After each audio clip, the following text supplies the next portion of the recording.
तीन कुनेमा अहिले चाहिँ यहाँ भलिबल खेल्ने, क्रिकेट खेल्ने अनि रमितीहरू भेटिँदो रहेछ। हेर्नुहोस् मित्रहरू,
ब्याग नै पुगेर के त्यो अनि कता आटिबे म त्यसरी आउँदाखेरि समयहरु त धुलो धुलो हुन्छ अब हिजो आउँथि पोलले वास्ता गर्छ के ह कति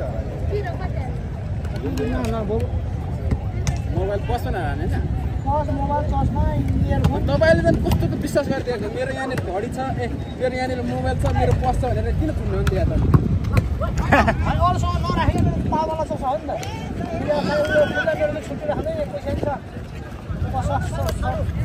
कोही गन्दिन आएको कोही सामान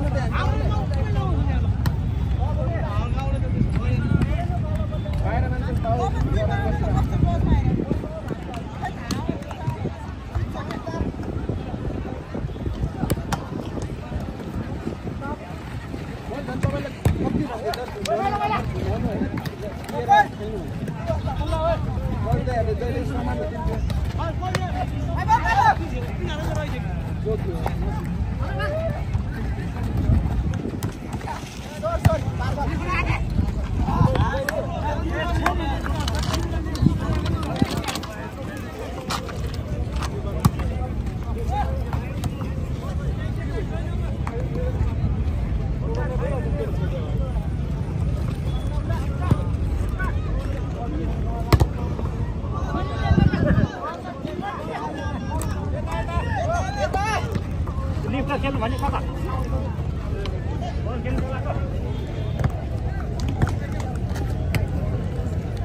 मजाले खेल्नु भएको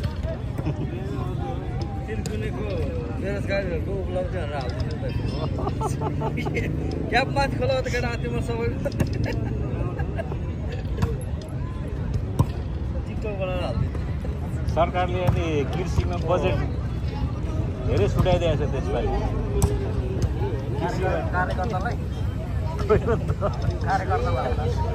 कार्यकर्ताले त होला नि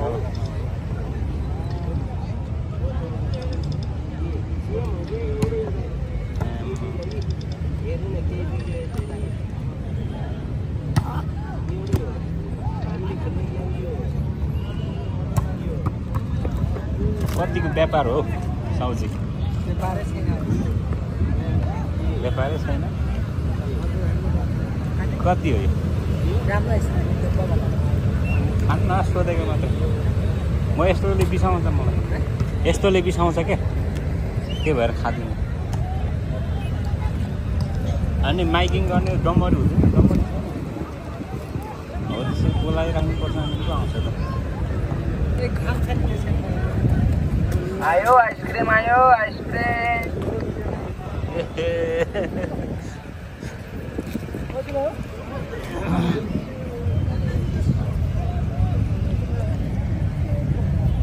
चिया व्यापार पनि हुँदो रहेछ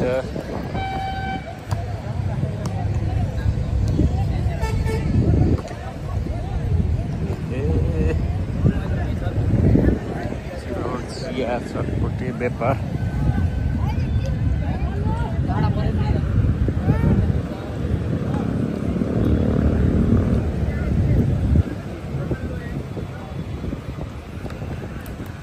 काठमाडौँको बेरोजगारीहरू चाहिँ यहाँ तिनकुनेमा आएर गेम खेल्दै रहेछन् कोही व्यापार गर्दै रहेछन्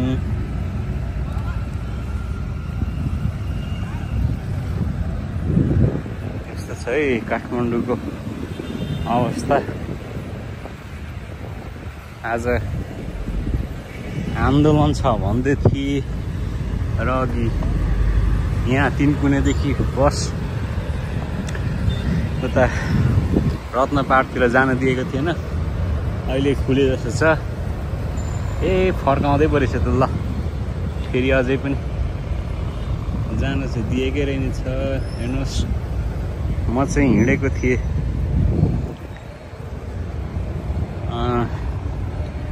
सुन्धारा त्यहाँ चाहिँ मेरो यसो काम थियो र जाने विचारले म हिँडेको थिएँ, तर हेर्नुहोस् यहाँ तिनकुनेको यो बानेश्वर जाने ट्राफिक एरियामा चाहिँ यहाँदेखि चाहिँ यता कोटेश्वरबाट आएको बसहरू चाहिँ अहिले यो यता चाबेल जाने बाटोतिर फकाइरहेको छ। फेरि कुनै कुनै गाडीहरू त गइरहेको छ, यो किन हो के हो कुरो बुझ्न सकिएको छैन। काठमाडौँ यति व्यस्त, यति भिड र यति प्रदूषित फोहोर मैलो धुवा यति छ कि यसको अब मापन त अब मैले गर्न सक्दिनँ, तर मलाई चाहिँ लागेको चाहिँ धेरै प्रदूषित लागेको छ। पहिलादेखि नै पनि लागि नै रहेको हुन्थ्यो।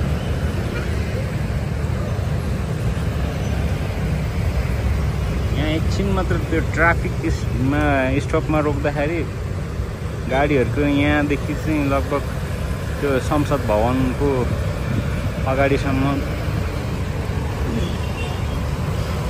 त्यतिको लस्कर रहेछ गाडीहरू होइन। यो यति जाम हुन्छ कि यो ठाउँ, गाडीहरू पनि अब धेरै नै भइसक्यो काठमाडौँमा।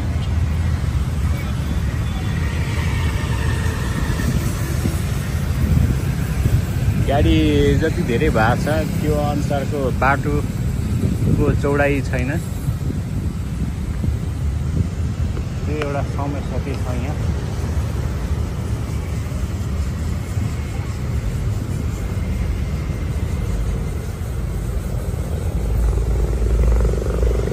यो यस्तो देख्दाखेरि चाहिँ नेपालको राजधानी चाहिँ अन्यत्रै सार्दाखेरि चाहिँ अलिकति ठिकको हुन्थ्यो कि भन्ने लाग्छ हौ मलाई चाहिँ बेला बेला।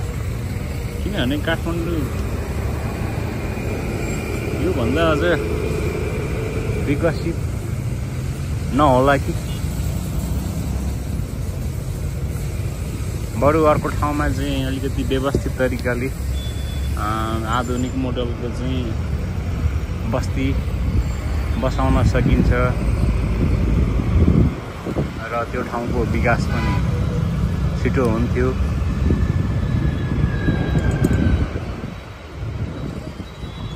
यहाँदेखि अब एयरपोर्ट नजिकै छ। यो एयरपोर्ट पनि अब अन्तर्राष्ट्रिय स्तरको चाहिँ पर्याप्त मापदण्ड भएको एयरपोर्ट चाहिँ होइन।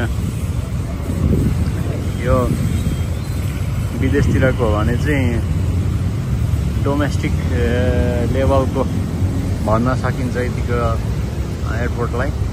त्यही पनि अब नेपालमा हुँदै नहुनुभन्दा त अब यो एउटा इतिहास बोकेको एउटा एयरपोर्ट पनि हो। त्यो भएको हुनाले यो एयरपोर्ट अहिलेसम्म पनि चलिरहेको हुनसक्छ। हुन त अब पोखरा अन्तर्राष्ट्रिय एयरपोर्ट र अब गौतम बुद्ध अन्तर्राष्ट्रिय एयरपोर्टहरू पनि बनिसकेको भन्ने समाचारहरूमा देखिन्छ, सुनिन्छ। तर त्यहाँ अब उडान त्यहाँबाट चाहिँ नभइरहेको पनि पाइन्छ। त्यो चाहिँ अब केही समस्याहरू होलान् अथवा सरकारको कमी कमजोरी होला।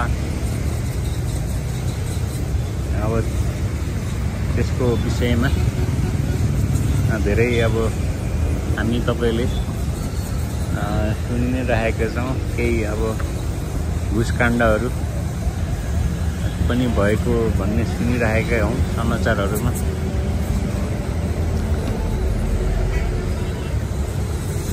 र अहिले आज चाहिँ मैले तपाईँहरूलाई यो काठमाडौँको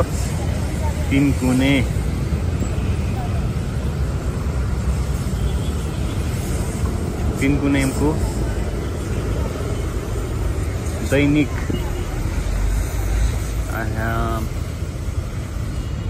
12 बजेपछि भनौँ 2-3 बजेपछिको चाहिँ समयमा चाहिँ मान्छेहरू यहाँ चाहिँ फुर्सदको समय बिताउन आउँछन्।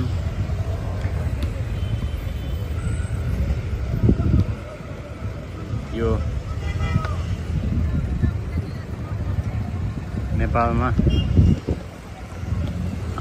जनसङ्ख्या अब बढिरहेको छैन, तर पनि बेरोजगारी चाहिँ धेरै देखिनुको कारण के होला साथीहरू? अघि मैले त्यहाँ एउटा सानो मोबाइलमा लुडो खेलिरहेको साथीहरूलाई कृषिमा सरकारले बजेट चाहिँ छुट्याइदिएको छ, धेरै नै छुट्याइदिएको छ भनेर चाहिँ यसो ठट्टा पनि गरी हेरे। तर उनीहरूले एउटा साथीले त भनिहाले आफ्नो कार्यकर्ताहरूको लागि त होला नि भनेर चाहिँ उनले पनि आफ्नो एउटा गुनासो पोखिहाले। यो वास्तवमा सत्य पनि हो।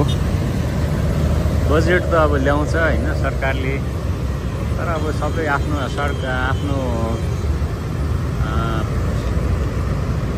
पार्टी पङ्क्तिको कार्यकर्ताहरूलाई पुग्ने त्यो किसिमको मात्र बजेटहरू ल्याइरहेको हो कि अथवा यी जनताहरूले पोखिरहेको गुनासो त्यो सही पो हो कि? यत्रो बजेट छुट्याइरहेको हुन्छ अब कृषिमा होइन। गाउँमा अब तपाईँको खेतीयोग्य जमिनहरू बाँझिँदै गएको छ भनिन्छ, सुनिन्छ, देखिन्छ पनि होइन। कि त मान्छेहरू अब काठमाडौँ आउने, कि त अब विदेश जाने, त्यस्तो देख्दाखेरि चाहिँ सरकारले आफूले छुट्याएको बजेट चाहिँ सही मात्रामा कार्यान्वयन गर्न नसकेको, त्यसको अब सही तरिकाले खर्च गर्न नसकेको, त्यो आम जनताको गुनासो जुन छ त्यो सरकारले अब गरिस् भन्दा के गरिस् भन्दा बजेट राम्रो ल्याए भन्ने देखाउनको लागि चाहिँ त्यो बजेट छुट्याएर आफ्नो कार्यकर्ताहरूलाई पाल्नको लागि पो ल्याएको हो कि?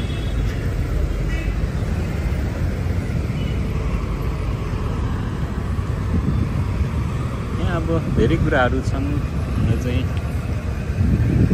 अब यहाँ बल खेल्दै बसिरहेका युवाहरू पक्कै पनि अब विदेश जानका लागि भिसा पर्खेर बसिरहेका होलान्, कोही अब पढ्नका लागि पनि आएका होलान्।